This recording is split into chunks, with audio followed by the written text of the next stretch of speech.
have you in the place, man. What's going on, my brother? Let me see if I look good. Hold on. Yo, let the people DFC in the place to be. What up, John Weiser?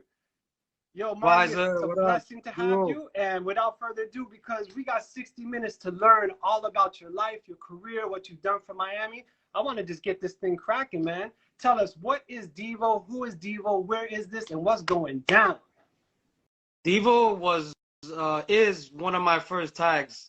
I think Clue and some of the guys helped me come up with that. Little did I know that later down the line, when I got into Jesus and all that, that it would mean devotion. So even nowadays, it means something. So back then, I used to write that up. You know, that this particular black letter is at the fountain blue. I remember doing those black letters. There's a lot of things I forgot, but I remember this one. So when you say fountain blue, that was a pennant. And for those of the, pennants are very important to Miami, graffiti history, but explain to the people that may not know what a pennant is. And what it was like. What did it smell like? What was it like to be up in the pennant back in those days? Well, this one in particular, which is most of them, but this one looked like it was an apartment complex that wasn't completed. And, it was dangerous too. You could die in there. There was holes in there. Maybe the bums or people can just go in there and, and act crazy. So it was always an experience going there. And of course, this one in particular, right in the front, had the Jesus Christ, Jesus is Lord. And that always made an impact. Every time we would come up in that, it was incredible. So when we went in there, it was like sacred. It's like going somewhere, somewhere where all the writers would come and leave their pieces, and most of the time we didn't really run into a lot of writers, and I love that mystery, because we would show up and there was a piece, and you would, come up close to the wall and you can smell the paint was fresh, so you knew it was new, and it wasn't toyed or it had anything on it, because a lot of that going on. So some of the guys in my crew did the same thing. They broke off. Clue and Sense came up with U2, and they didn't even tell us about it. Interesting little quick story, and Sense lived right a few blocks from there, and he's the one that got us to go to that building and start painting. And we used to show up, and there was a fresh PKS piece, U2, Unstoppable 2, and we were like, who are these two guys? Or I figured it was two, because it was U2, and some of the other guys in the crew were asking the same, and weeks passed, and somehow eventually they coughed it up and they said it was them, but for a while we didn't even know it was them, and it was part of our crew. So that building has quite some stories, and that was one of them within my crew. That was pretty interesting, because they were doing some pieces that we didn't recognize the style either. They were coming up with new letters, and the new tags, PKS, and I should have known that was Peaks, that was Clue. Right. But well, for those of you that are just joining, we got the legendary Marley DFC crew in the building. Please support the Museum Graffiti. Pick up a badge. Your support helps us, and we're gonna keep it moving, man, because we got a true legendary king up in the house. So, Marley, what can you tell us about this piece right here? By the way, I grew up jocking this piece. When I saw this, I just knew it was ultimate b-boy graffiti at its best. Tell us about this piece. This one also has a lot of history. These particular characters, shout out to Form, DFC, that's him in the middle there. And Ink, those guys are old homies from back then, from the DFC old days. This piece right here was of course done in regular cheap cans and regular stock jibs. Back then, we didn't know any better. We would try to create our own. So, with some colors that we got from Flagler Street, spruce cans, and maybe a couple of Krylons, we were inspired. We were like, yo, let's go do something on this wall. So, of course, me, the character guy, I was like, I'm doing some b-boy stuff. So, Form inspired me also to, to get him on there, and then the flat tops were in. So it was in those days, from what I understand now, it was a pretty innovative, piece as far as the characters go. But all around that wall, there was a lot of other great work. Word. And by the way, that piece is featured in the Museum Graffiti in the Miami section. If you haven't been there, make sure you come down and check it out. So let's keep it going. This right here is some next level, Marley. I mean, look at the fades and the colors and the blends. What year was this? Oh, man. This was so long ago, I can't be precise with the year. But okay.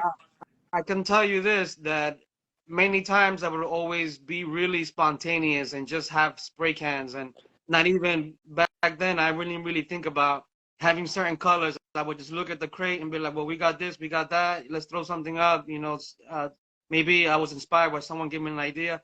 So for this particular piece, of course, I was airbrushing already years past. So I started to experiment a lot with blending and, you know, and anatomy and comic book style dynamic poses. You know, sci-fi and, you know, and creatures always been a big influence in my work. So this was something, you know, that I thought maybe I should, you know, raise the level a little bit as far as what I put up instead of just, you know, a b-boy, which I always enjoy doing, you know. So yeah, you know. And before you started writing, like who was up and how did you get interested in graffiti in Miami? Wow. So before I even met Sense, which was one of my big influences, I was in Citrus, and you know, big brother Chilsky, you know, big brother Chilsky, he went to Citrus too. He was one of those b-boys that a lot of people looked up to, and especially me, because I'm into characters, always have been. And his path to his house was along mine. So when school got out, we kind of walked the same path, and he had these white giant rolled up papers I guess he got from the art class, and I was always wondering, how did you get those? I don't know if he stole them, I don't know what. But I used to ask him, and he used to like unroll them and show me. And it was that classic b-boy style with the, you know, he had like little curly hair, so he had put some of that on the characters and the gazelles and the big shoes, and, you know, definitely inspiring, you know. And I always looked up to him in those days, you know, and Zeke also, and RC, a lot of all the b-boys that were doing dope jackets and dope pieces. I was a little kid, you know. You can ask any of them. I was little brother. I was always sneaking up in the circles when they were battling, you know, and, you know, always trying to absorb all that. So definitely Chilsky was one of the first, you know, ones that got me, you know, inspired as far as character works, and, you know, and creating b-boys. Of course, later down the line, like now, I've created my own style, which has many components in it. But yeah, shout out to Big Brother Chilsky. No doubt, no doubt. Big up Chilsky. Tell us about this piece, and which pennant is this in? This is the Fountain Blue Pennant. This was Sense, which was my influence afterwards when I got to meet him. Like, he had awesome black books and, you know, great ideas. So we always used to go to this building. We used to skip school, catch the 11 on Flagler, and go paint. You know, fuck school. Well, sorry. We were like, forget school. Let's go do some artwork. So since he lived so nearby, we always used to visit this place. And on this particular piece, it was Dual. It was Sense and myself on the character. And once again, you know, me with my crazy sci-fi style, I thought I'd just create something, you know, unique. And most of those pieces in there especially were like that, you know. There was a couple of b-boys, but mostly just, you know, just unique characters. Word. And Kid X, so what is Kid X and who is Kid X? Well, Generation X, you know, the last generation with guts and and all these traits that all these younger generations are missing. So I came up with Kid X, which is a AKA of mine, and to this day I'm still building on it. And when I first created it back in the early 90s, I wanted to promote it, and I was so inspired by the whole X and the mystery, the whole idea of the crescent moon. So I will go out to the buildings. This building is the one by the airport, if I believe so. Yes, it was, because that's when I used to go out there by myself. I had a Monte Carlo. I used to put all the cans in the trunk. Once again, rusty leftovers and maybe a couple new ones I used to go get. And I used to go out there and rock and roll. And this piece was one of those I did on my own. It took me about almost half a day or more, about a full day probably just hanging out. I met a lot of brothers in that Pennant too. You know, Pennant dude, yeah. A lot of writers.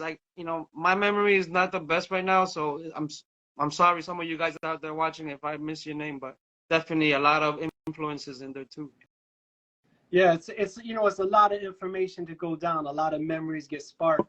And how do you feel like when you see these pieces that you did so long ago and now they're being brought up, you know, in the face of the public and get to share with the public about them? How does that feel as opposed to when you were a young person painting it? Now you're actually explaining the, you know, what it took to actually get it done and the history behind it 30 years later.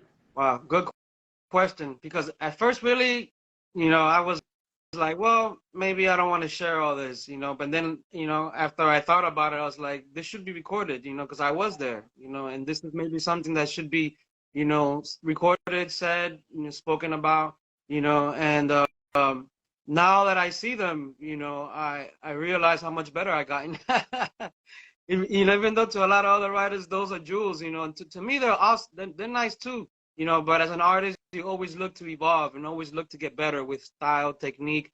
You know, I haven't painted in a while, but if it wasn't for Porno and WH and SK and them, you know, they got me back into it just recently. Just a few months ago, I did a couple pieces with them. So, you know, I always look to show up and do my best and always try to do something better and new. And of course, I learn from other writers too, you know. And Word you up, know, big up SK Porno and the rest of STVWH Click. Big up to yourself, true. man. So we're taking it to core way. Who were like, tell us who were the members of DFC? Who put you down with the crew? Who did you put down? What was the general philosophy of the crew? How could someone get down with DFC crew back then? Wow.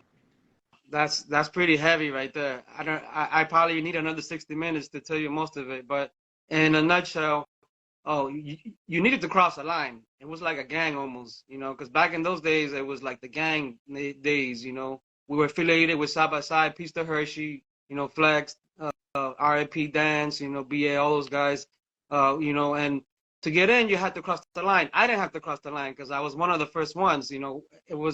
I used to live by the Orange Bowl, you know, and a lot of hip hop stuff happened there in those days, including like, you know, breakdancing battles, you know, OD and Deem and you know, Mikey C and you know, Chusky knows, he'll tell you he was there too, Billy, you know, and all those guys used to go out there and perform. So since we all lived nearby, I lived in one corner, Clue lived in the other corner, Mike, he used to break, and Ralph, you know, those guys were B-boys. They had, you know, Lee's, and Ralph was from New York. So a lot of these influences were from NY. They'd come and move over here, and we used to, you know, ask and you know, and you know, and watch what they do as far as like how they dress and fashion and all that. But since I live near some of the other originators like Clue and Mike, you know, we just started hanging out and started breaking. And the next thing you know, I was part of the crew. It wasn't like I had to cross the line or anything. But once we became more than 3, and then 5 and 6, and then Coop, and everybody started, you know, we started hanging like that and going to parties like that. Then it became a bigger crew, and then other people wanted to come in, you know, and we never really had like a set leader, and maybe that wasn't the best idea, but it's a democracy, I guess. It was a democratic crew. So to get in, you had to cross the line. We all had to punch you. Sorry, Duo. I still apologize to Duo for punching him in the gut. No doubt. Big up Duo for enduring the superhuman punch from Marley. No doubt, no doubt. By the way, if you're just joining us right now, we got the legendary Marley DFC crew in the building. We're learning about his story. Miami, our story is going down. If you are just joining us, please support. Buy a badge, $1, $2, $3, help support the museum so we can keep the documentation of real hip-hop history, real Miami graffiti going. And so we're going to take a little bit into when you started getting into design, right? You became a designer and started working on, you know, shirts, and you opened stores. Let's talk a little bit about this design. As a matter of fact, just real quick, just so y'all know, I had one in maroon. I bought it at the back way. It was so fresh. I kept it as long as I possibly could. But tell us, what was this design, and how did your style evolve from what we were looking at in the old school? Now we're moving into the 90s, right? Yeah, well, the early 90s was heavy hip hop. Like, you know, it went from the 80s and late 80s, you know, all that style, and then it started getting into the 90s, into, you know, DITC, Buck Wild, Guru, and this boom bap style and slow beat style. So I took it back to, you know, to the B-boy style, and exaggerating on certain, you know, on limbs, and you know that the whole traditional look. And I was kind of like letting everyone know that, you know, this is where the origination, you know, this is how hip hop began, as far as how, you know, the fashion and how we stand, you know, and how we look. And of course, you know, the cannabis was always been part of the culture. Everybody always smokes, even though nowadays I do less of it. You know, it's different now. But back then it was heavy duty. So I thought maybe it might be a good thing to put that on there. And then in those days, I was visiting New York a lot. I have a daughter that was born in the Bronx over there in 181, and I used to always go over there and visit her, and at the same time take in that whole New York vibe. And while I was over there hanging out on the block with some of the guys from the building, they always used to say, "Yo, I'm lifted, B," and I was like, "Damn, I like that word, lifted." So when I came back to Miami, I took it, and I just thought maybe I should put that on the shirt. Even to this day, I think it's pretty cool, that hip hop slang, and that was one of them that I brought from Word. over there. So that And shirt for did pretty well. and for all you graffiti writers getting lifted mentally, spiritually, physically, let's do it. And by the way, I'm gonna tell you, you know who killed downtown Miami from DFC was Deanie. This cat was up everywhere with the DNEEEEE. I mean, y'all had some amazing. Your crew was amazing, man. So big up DFC crew. We're gonna keep it moving since we're talking about downtown. Let's take them downtown, right? Yeah. So this piece, let's see if we can get it. Tell me a little bit about this piece here. So before I go into this piece, Okay. shout out to Dean, one of the originators, and Trace. Trace was also there. Shout out to him and his son. They're still keeping it alive. This piece right here. So, there were moments throughout the years that maybe the crew doesn't keep together sometimes, and everybody, starts, going out and doing things. So I started doing my own thing, and this was one of the walls that was a product of that. And I remember that day when I went to ask for this wall. It wasn't easy. Asking for any wall is not easy, especially when you say anything about graffiti or you look young or you look like a thug or whatever. So I went in there and I had to really kick the Framalama to get permission. And when I finally did, I thought, well, great location, across the street from Bayside. Maybe this is a good thing to maybe make a little money. That's the reason why I put my phone number on the other end of the piece. But before I even thought of, putting my number to get clients, I was just totally inspired just to have the wall on my own and have cans and just do letters and characters, because I've always been known for characters, but I've always liked doing letters. I just never really showed it because I had a large crew with other cats that did awesome letters, so I did my job, but when I did my own thing, I said, this is the first wall, one of the first walls. I think this is the first wall that I did it on my own, that I did letters, background, and characters. So this ran years. This ran years until later on. Some other cats, I think it was AIM and them, they called me and we talked about it, and I think it was them that got the wall. I can't remember if it was them or not. Sorry if it wasn't, but Yo, and real quick, man, we got the legendary Miami's Hip Hop Foundation DJ Coop DeVille in the building. If you don't know, now you know. I mean, but that's a whole other show. Coop will definitely be on here in the near future, man. So Marley, you've been taking us down DFC lane. Let's talk about how now the pieces, the crew started getting back together later on. Maybe was this early 2010, 14, something like that? This was 2013. This is like years later. We, I'm assuming through social media was one way, but we started getting back together. Excuse me. And this opportunity came up. This was by 95 by a car dealer. Some other crews were around there too. They were there. It was damn, can't remember his name.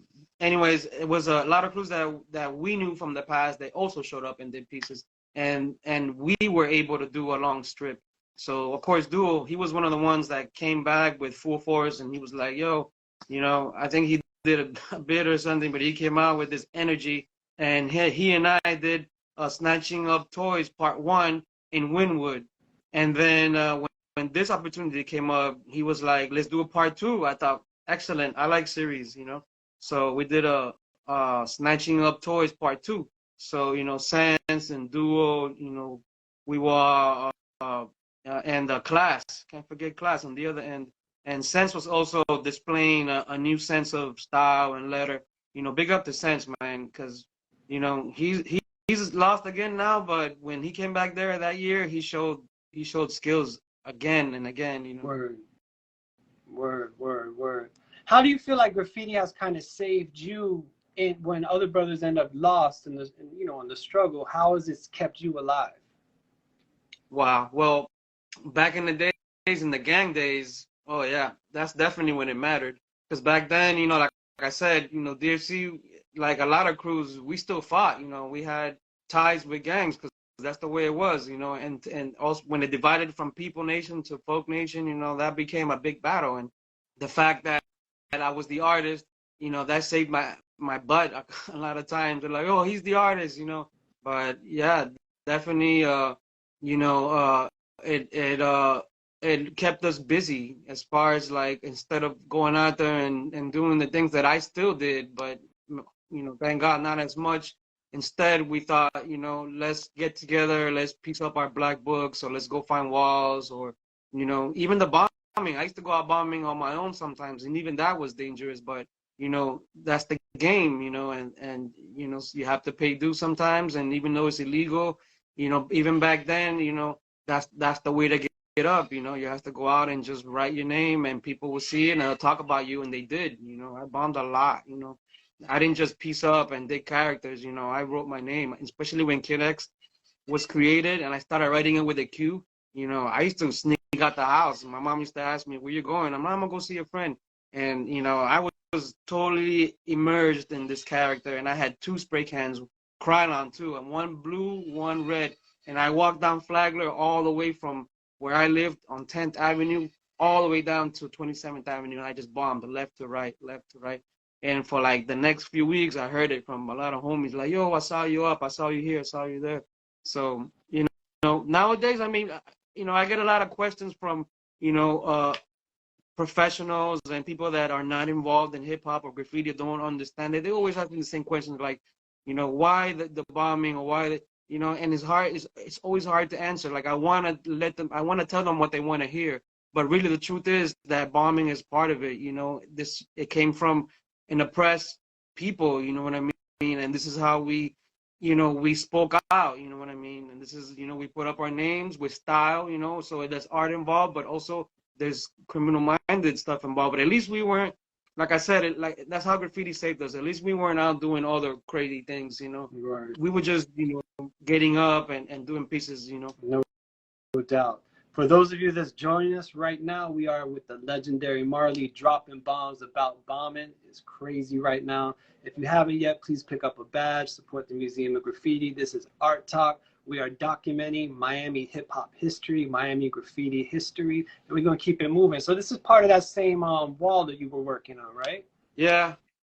Yeah, this was a long strip. This was Class's piece. And I got with some classic Disney characters from the old days, and of course here we have the awesome tips. We started, of course, German tips and all the other tips that they come out with. We were able to really use them and experiment with them, and I mean I'm glad they came out. I just wish they would have came out back then in the 80s. Well, how has using tips like that helped you develop real style? Because you're using the less equipped technology, and then you get the better technology. How do you think you've had an advantage or a disadvantage as a beginning painter than to as where you are now as a master painter? Yeah, definitely there's an advantage, especially a lot of the spray cans now they come out with are lower pressure, and that's always a big deal for us back then. As soon as get the cap off and you start spraying, there's this enormous amount of pressure. We always had techniques on maybe use them for like big fillings, and then when they're halfway, save them. So when the gyps are nice and goopy with all that paint, it'll write differently. So we had our ways around it. Mm-hmm. But when the tips came out and the lower pressure came out, oh yeah, sweetness. Sense too. All of us were like, wow. Definitely helped us elevate the style and and the colors also. And now that we have jobs, we didn't have to go steal any spray cans like we used to. So now we can actually go and buy them, because it's like a hobby for us. We still love to do it even after 30, 40 years old. I'm almost 50, and Wow. just this year I pieced up with WH with Porno and them, so definitely is an advantage. And some of these younger cats that are doing it now, they got it good. They got it good because we had to do it different back then, and we still came out with dope pieces. Word. EPA and those guys, they knew how to manipulate those cans, back then. No doubt, no doubt. And once again, man, this is Marley Live. So you went back and revisited your Devo piece, your Devo name. Yep. Right? Once again, devotion, Almighty Jesus Christ. So this piece right here is Dead Silence. Of course, as I mentioned before, sci-fi and monsters and horror has always been a big part of what I do as far as artwork goes. So this wasn't an abandoned building by Chrome Avenue. Clue and Sands brought me to this place, and the feeling, and class was there. Class was painting with us a lot in those days. The feeling was amazing because, you know, we brought it back to the days of the Pennants, you know, all of them, the USA Flea Market Pennant, all of them we used to go visit.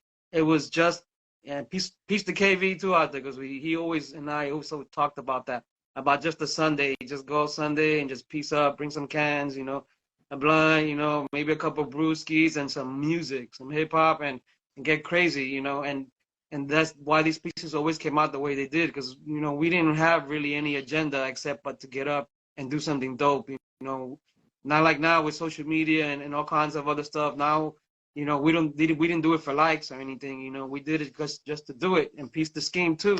I didn't do this to go to Paris, you know, so, you know, and that's how it always worked for us. So process-wise, I just break down for those of, you know, those of us that have never painted a piece before or just learning about it. What's the process in terms of your colors? How did like this one come together? What went up first? What went up second? What went up last? Just break it down briefly. All right. Well, back in the days, we didn't have much of a process. We were learning the process. We would just be real spontaneous. After the years, and I got a degree in art, you know, I started to learn other techniques that I tried to share with some of my guys.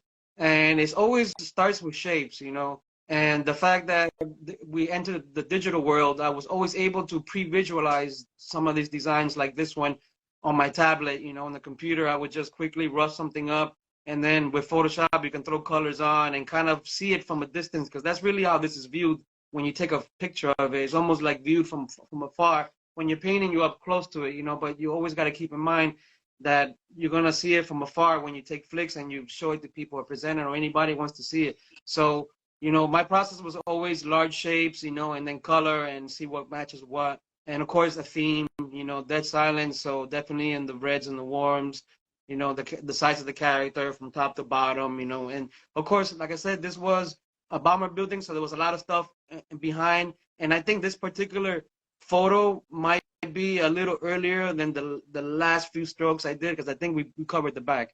But, you know, still, you know, when you're doing something, an art piece on a wall that has a lot of other stuff on it, you know, it's, you know, you have to work at it. So we always, especially in these days, we focused on what we wanted to do as far as design, shapes, you know, primary shapes, and then get into secondary and tertiary character, and then we would fill up the background. Maybe years ago, we wouldn't do it that way.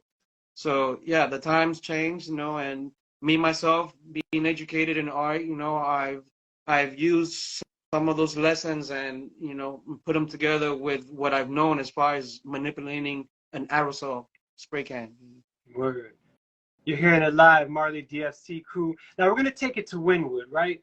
Wynwood, as you know, before it was Wynwood, yeah, way before the Museum of Graffiti, way before all the legal pieces, it was a hood. But yeah, I feel like you were part of the legendary wall on I-95 that they called the Altoids Wall, that eventually marked Wynwood to be the mecca for graffiti all over the world. So I'm going to pull up this piece here, and from what I was told, you were part of like aside from you piecing it, you were part of the background committee. So tell us a little bit about that process, who got involved in the wall, because this was the burner of burners. This is a good story too. I'm going to try to put it all together as fast as I can. I almost wasn't on this wall. This was put together by Ease, Jose Parla, Peace to Ease and crew. He put this together. Eric was, you know, I was hanging out with Eric a lot in those days because we used to go visit New York all the time. And I almost didn't make this wall. And somehow I spoke up, closed mouths and get fed. And Eric called me. He's like, oh, you're on last minute. So it was beautiful. You know, we got a little check. We had catering from Subways. We had security guards, you know, and then dope artists were there, you know, Shy, you know, Scoop, you know, BSK, you know, KV, you know, some of the other guys, Dash. I mean, there was just tons of talent there. So I was inspired. So, of course, Marley, do characters. So, you know, I started laying down B-boys. And it took me a minute, you know. I remember I was there at night, and my first few strokes were, like, mediocre. And I think Shy was like, hey, man, Marley, don't even think about it. Just go with it. And I was like, all right. So I grabbed the can and boom, first character came out. Next thing you know, the next one, is out. Then everybody's piecing and the music is on, everybody's in the vibe. It was just a beauty. It was one of the best walls, one of the funnest projects I was involved in. And I think what blew me away when I first saw this piece was that it really represented Miami graffiti like no other piece had, because it was like it's telling the story of the Pennants in Miami. Yeah. Right? So a lot of the background, let me come over here real quick. If we zoom in, you can see you know, this was, go ahead. That was the airport pennant. Yep. And of course, you know, KB and the guys, you know, they were like, yo, Marley, let's represent Miami. And I was like, yeah, that's what we're going to do. So we started, you know, we did that one on the front. We did the fountain blue one. You know, I remember I did a DJ for Seam. Seam was like, Marley, hook it up. Max was like, Marley, do one for me. I did a B-boy over there. So, you know, definitely we kept it local. You know, we kept it within us because the people that were on the wall was us, you know, the Miami local greats, you know, and I wish I had another opportunity like this. I would just jump on it now. If they can buff that whole wall right now and bring back the same guys, you know, I would be on there, and what will come out, I'm sure, would be legendary. No doubt. For those of you that don't know what wall this is the wall that when you're driving down I-95, it's parallel to I-95, right there between, I guess it would be about around 28th Street, Northwest. So right now there's, you know, the corner piece is a Mex piece. There's a whole bunch, there's been so many amazing pieces there since then. And we see Ket is in the building talking about it can happen. Well, let's see what we could do to make it happen, man. So this here is a KV piece, and we got your character here. Again, this has kind of got the Kid X Marvel comic style, right? What can you tell us a little bit about, you know, about this here? Wow. Well, I always wanted to be a comic book artist, but that wasn't easy. Back in the early 90s when it was the comic book wave, as far as Spawn and all these comic books came out. So, you know, that was embedded in what I was doing, especially in the 90s all the way into these years. Even to today now, it's in my animation, but especially in those days. So, you know, I always had the whole, you know, idea of dynamic posing, you know, and so KV, you know, being that he's into, you know, into the dreads and you know, and what he enjoys doing as far as, you know, Rastafarians and all that. Back in those days, you know, he told me do something like that, and the first thing I thought was action, you know, so I made him into an action pose. And then the next thing I thought was storytelling. I thought I'm gonna bring my Kid X stuff in there, so I did a, you know, a trio of panels as far as action goes, you know, squeeze the tip, you know, let it go, and magic comes out. And then, of course, the mystery of the Kid X, which is the crescent, you know, and the whole, you know, man in the moon, the dark side of the moon. Word up.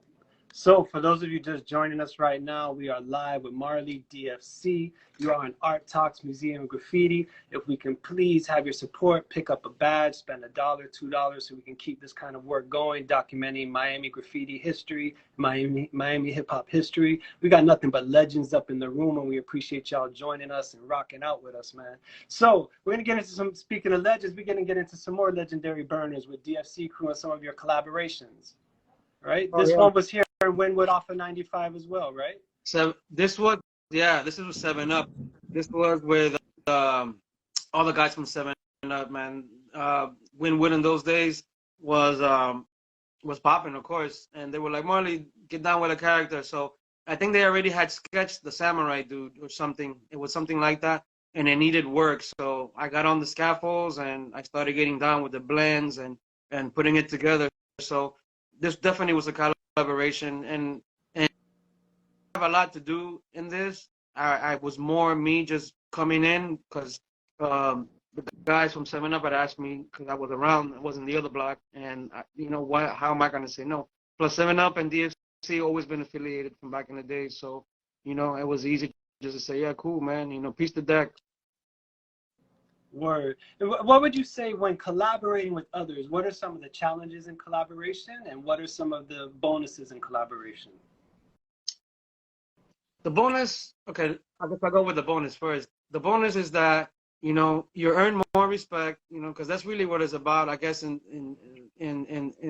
many sense, and especially in something like that, you know, with graffiti, you know, you earn some more respect, some more recognition, you know, and then you'll make connections, you know, instead of beefing, you know, you'll have, you know, mutual to respect with other guys that are like-minded and have talent also, and they can paint.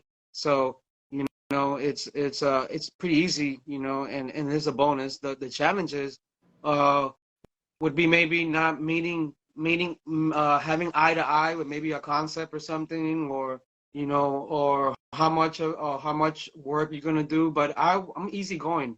So for that one particular, that was something like that. That piece was pretty much 7 Up. It was all those guys, you know, they're dope. You know, I did a lot of dope stuff. And when they asked me in, I was like, yeah, I could have said, hey, I'm gonna jump on and do more stuff, but you know, I was just easy going, and they were like, yo, join in and do some of this, and I did it, you know, and I'm glad I did, you know, and it was a beautiful walk, you know, and you know, DFC and 7 Up, you know, always keeping the, you know, the vibes alive, you know. Word. And here's another collaboration, right? So you got Yeah. Marley, you got Trek 6, and you got Remote, right? This was on the stage, I think probably in after maybe 2010, 2012, something like that. Yeah. He's still Remote, man. He's doing big things. And Trek, what else can I say about Trek? You know, guys, he's the big deal. So when he asked me to go ahead. Sorry, go ahead. No, go ahead. When he invited me, it was an honor. You know, I was like, oh man, both of you guys, you know, it's like cool, you know, and he just told me go with it. You know, this is music involved, you know, Augustus Pablo, and that's what he did, you know, come on, you know, that's some hardcore stuff. So I thought, I'm thinking DJ, I'm thinking B-boy, and once again, you know, action, dynamic pose, you know, and then the whole look in the eye. The eye is always a big deal, you know, so I have that look in his eye. He looked like he's ready. He's throwing down some vinyl, you know, when this piece was over, you know, it was success, you know, me and Trek and Remote, we looked at it like, damn. And even afterwards, for like a while, people, you know, would go by and take pictures and post it up, you know. So yeah, peace to Trek, man. What's up, brother? I know if he's out there listening. Remote. Yeah, he's in. Trek is definitely in the building. All right, so we're gonna start talking a little bit now how you transferred, you know, getting off the wall and the other work you've done around, you know, canvases and work of that nature. So we're gonna jump right in there and get that cracking. So before we keep going, those of you that don't know who I am, my name is Brimstone. I am the co-founder of Path, preserving, archiving, teaching hip hop. Do a lot of work with the local hip hop scene here. But Marley's special to Path because Marley has actually done a lot of work with us and donated pieces to us. So this particular piece right here was a battle between Marley, Atomic, and Trek 6 just to help raise funds for Path. So as Marley being a big supporter of our program, he's done a lot of work with us. So just to give you this, so talk a little bit about this idea and how this is just. Hello? Yeah. All right, last thing you heard? Sorry, just so y'all know, in Miami we were having a horrible storm, so hopefully we could stay on and get through it. But yeah, I was just saying, Marley, the difference between black and white work and color work. Well, this is a big influence to the whole comic book genre. I've always enjoyed the comic book thing. You know, right after the pencils, the ink is jetted, unless the team artist is doing the ink. So when I got into this one, I got the same thing. I have a fresh, brand new Magnum, I think it was, and a Pilot, and it was juicy. You know, the tip was ready to go. And this, as far as the idea and the flow of it was really spontaneous. You know, I was just thinking to perform, you know, and just do something that, you know, something that comes off my head, and of course, B-boy, you know. So then I thought, you know, the faces on the side, the silhouette, and you know, it was a nice piece. It was a nice event. You know, it was worth it. You know, I like to, you know, contribute whenever I have the chance. Okay, so Marley, I see you coming in once again. In Miami, we're having a horrible storm, but we're getting our way through the storm. We wanted to help. We want to thank all of y'all once again for joining, supporting, rocking with us. If you have not had the opportunity to purchase a badge to support the Museum of Graffiti and the amazing work they're doing over there to preserve Miami's hip hop history, Miami's graffiti history, we appreciate it. Marley, so are you there? Yeah, I'm here. Can I hear you? You hear me? Yeah, so we got disconnected, but we're just going to wrap it up. If anyone has any questions that they'd like to ask Marley, just drop it in the chat. And other than that, we're going to get out of here. Stay safe. The storm is crazy right now. Thunder, lightning, all that good here. And we're going to say peace. Can you hear me? Can you hear me? Microphone check 1. Can you hear me, Marley? I can hear you. Okay, I know you was about to drop a rhyme. Let's drop that rhyme and see if there's any questions, and then we'll get out of here. Drop it. Drop that. B-box. It's gonna, the time is gonna here. be crazy off.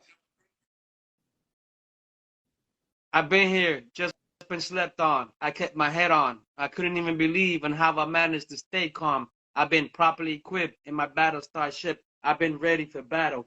I've made trophies out of tails to rattle. I touch down like a thundercloud, sweep across the plain like a hurricane. I'm from the last to remain. I'm like your favorite album cut that never gets airplay. I'm like Key Tank and Sway, Marley Marl, Future Flav. I'm Pete Rock, the Red Bandit. I'm a Nighthawk, an Aerosol assaulter, a Night Stalker, roam the late night with the marker, dressed in jet black gear.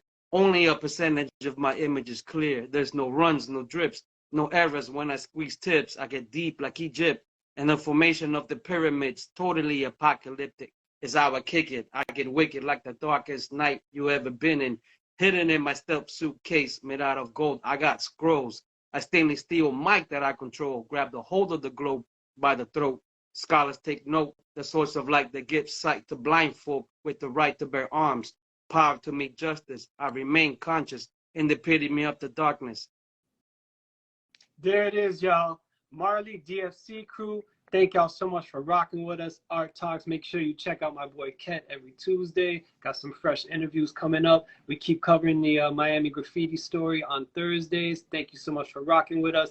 Please, before we get out of here, if you could pick up a badge, help support this wonderful program of archiving Miami's graffiti history. Does anyone have any questions for Marley or comments before we get out of here? Dex said you're killing it. Marley dropping bars. You're getting a lot of love out there as an MC, man. Getting a lot of love. Wu-Tang who? You already know. Deck, what up? All right, y'all. Thank you for rocking with us. It's been a blessing, a pleasure. Stay safe if you're out here in the city of Miami. Actually, stay safe in the world because that's that time. You know what time it is. Y'all, be safe. One love. We out.